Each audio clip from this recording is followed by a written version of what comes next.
Welcome to our channel. నమస్తే అండి. నమస్తే. నిన్న విజయనగరం బొత్స సత్యనారాయణ గారి నివాసంలో ఆయన ప్రెస్ మీట్ పెట్టడం అయితే జరిగింది. ఆ ప్రెస్ మీట్లో ఆయన కొన్ని వ్యాఖ్యలు అయితే చేశారు.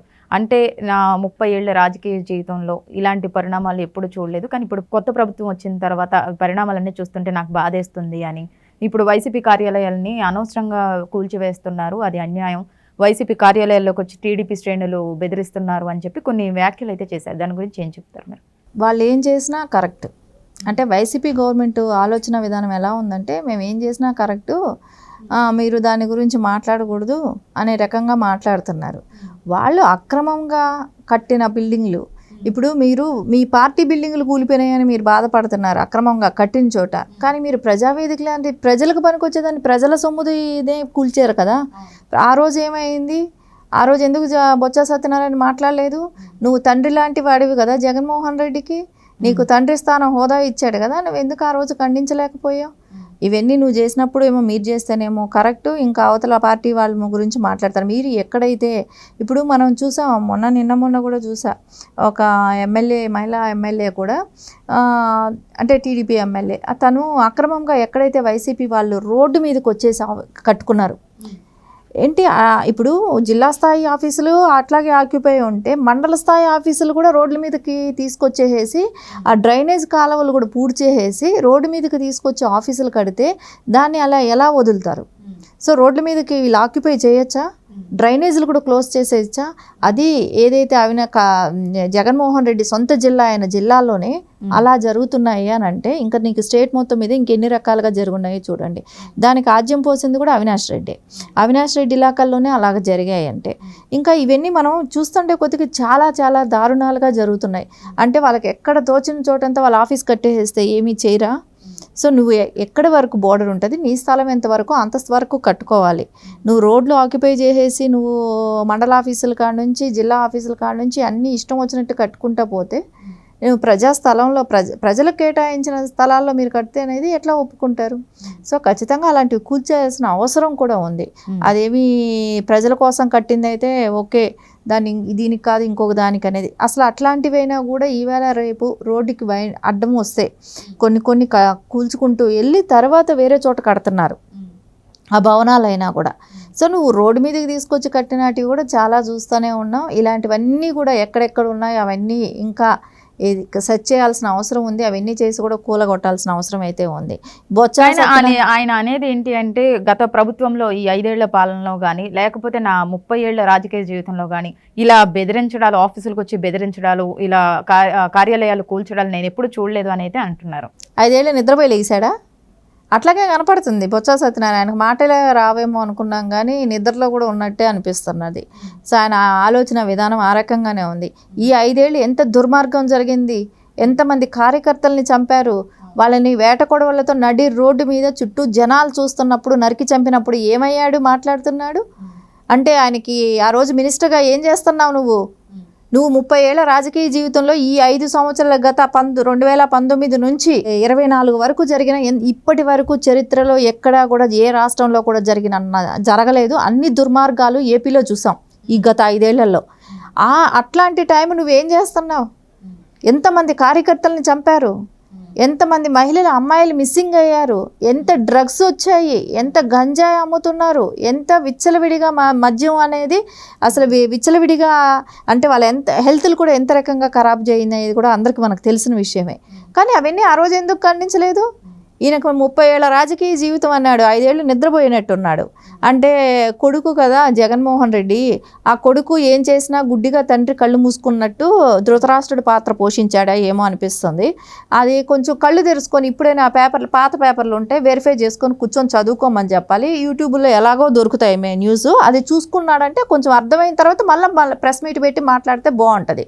ఇలా నిద్రపోయి లేచి వచ్చి అదే జగన్మోహన్ రెడ్డి చెప్పాడు కదా 5 ఏళ్ళు కళ్ళు మూసుకుంటే ఎలా గడిచిపోయింది అనేది, ఈయన కళ్ళు మూసుకొని నిద్రపోయాడు ఏకంగానే. అది ఇప్పుడు నిద్రలేసాడు కదా, ఇప్పుడు మళ్ళీ రివర్స్ వెళ్ళమనండి, 5 ఏళ్ళు చూసుకోమనండి, ఆయన ప్రభుత్వం ఎంత రకంగా ఇది చేశాడు అనేది. ఆయన చేసినవి కూడా ఆయనకి ఇంకా మర్చిపోయి కూడా ఉంటాడేమో మేబీ, అవి కూడా చూసుకోమనండి, మళ్ళీ వచ్చి ప్రెస్ మీట్ పెట్టి మాట్లాడమనండి. అండ్ ఇంకోటి ఏంటి అంటే, పింఛన్ల విషయానికి వస్తే 4,000 పెంచడం మేము స్వాగతిస్తున్నామని అన్నారు. కానీ మీరు చేసేది పెన్షన్లు ఒకటే కాదు, ఇప్పుడు చేస్తున్నారు పెన్షన్లు ఒకటే కాదు, మిగతా 5 హామీలు ఏవైతే ఉన్నాయో అవి కూడా నెరవేర్చాలి. ఎప్పుడు నెరవేరుస్తారు అన్నట్టుగా ఆయన మాట్లాడడం జరిగింది. మీరు అపోజిషన్లోనే లేరు, మీకు మేము సమాధానం చెప్పాల్సిన అవసరం కూడా లేదు. మేము జవాబుదారితనం ఎవరికి? ప్రజలకి. సో మేము ప్రజలకి సమాధానం చెప్తాం. ప్రజల కోసం పనిచేసే పార్టీ తెలుగుదేశం పార్టీ. బొత్స సత్యనారాయణ గారికి ప్రెస్ మీట్లో కూర్చొని ఏదో ఒకటి మాట్లాడితే సమాధానం చెప్పాల్సిన అవసరం మాకు లేదు. మేము ప్రజలకు జవాబుదారితనం ఉంది. సో ప్రజలకు సమాధానం చెప్తాం. ఈరోజు ఈ 4,000 రూపాయల పెన్షన్ ఇవ్వటంలో ఏపీలో ఉండే ప్రజలు ఎంత సంతోషంగా ఉన్నారు. సో బాబు గారు ఏదైతే మాట వాగ్దానం చేశారో ఆ డబ్బులు 7,000 రూపాయలు ప్రతి వాళ్ళకి వెళ్ళటం అనేది వాళ్ళు ఎంత సంతోషంగా ఉన్నారు. ఏపీ ప్రజలకు భరోసా ఉంది. నారా చంద్రబాబు నాయుడు గారు సీఎంగా ఉంటే మా బతుకులు బాగుంటాయి, మా భవిష్యత్తు బాగుంటుంది అనేది వాళ్ళకు భరోసా ఉంది. ఏపీ ప్రజల్లో ఉండే సంతోషాన్ని మీరు చూడలేక కళ్ళకు ఇదేంటి మీరు ఇంకా చేయాల్సిన వాటిని గురించి ఆలోచించండి అనే నీతి మాటలు మీరు చెప్పాల్సిన అవసరం లేదు. మీకు ఆ స్థాయి కూడా లేదు. ఎందుకంటే మీకు ఇచ్చిన 5 సంవత్సరాలని మీరు ఏ రకంగా వాడుకున్నారు, ఎలా చేశారు అనేది అయితే అందరికీ తెలుసు. మీరు ఏమైనా చేసుంటే అడగటానికి ఉంటుంది. మీరు గతంలో ఏమీ చేయలేదు. మీరెవరు అడగటానికి, మీరెవరు మాట్లాడటానికి? ప్రజలకి అవకాశం ఉంటుంది. ఓటేశారు కాబట్టి వాళ్ళు క్వశ్చన్ చేస్తారు, వాళ్ళకి సమాధానం చెప్తాం. వాళ్ళకి ఆల్రెడీ ఇప్పుడు చాలా సంతోషంగా ఉన్నారు. బాబు గారు అయితే ఏదైతే వాగ్దానం చేశారో అవన్నీ కూడా విడుదల అంచెలంచెలుగా దాన్ని కంప్లీట్ చేస్తారు.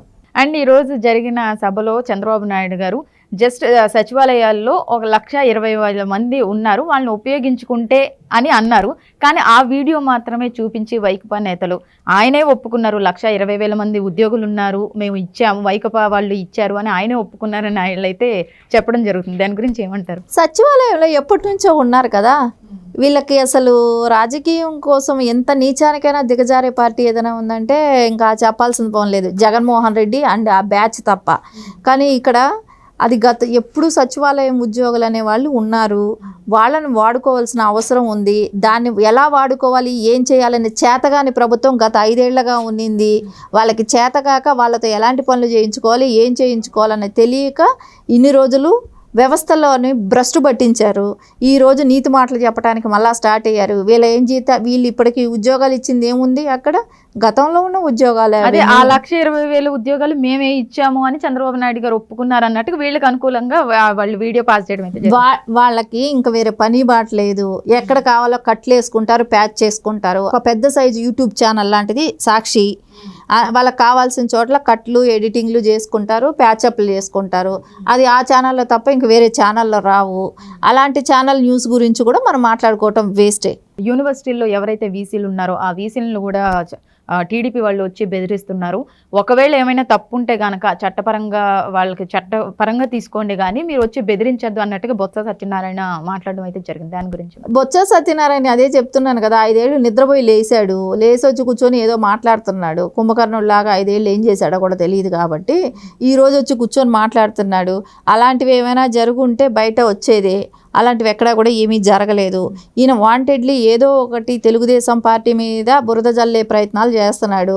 అంటే జగన్మోహన్ రెడ్డి ఆర్డర్ చేశాడేమో, మీరు ఏమీ మాట్లాడటం లేదు, మాట్లాడండి అని. తండ్రి స్థానంలో ఉన్నాడు కాబట్టి ఆయన కొడుకును ఆదుకోవాల్సిన బాధ్యత ఆయన మీద చాలా పెట్టినట్టున్నాడు. అందుకోసం ఆయన ఆ రకంగా మాట్లాడుతున్నట్టున్నాడు. కాబట్టి దాని గురించి అసలు లేని టాపిక్ని ఈయన కొత్తగా క్రియేట్ చేసి మాట్లాడితే ప్రజలు నమ్మేటట్టు కూడా లేరు. Okay, thank you.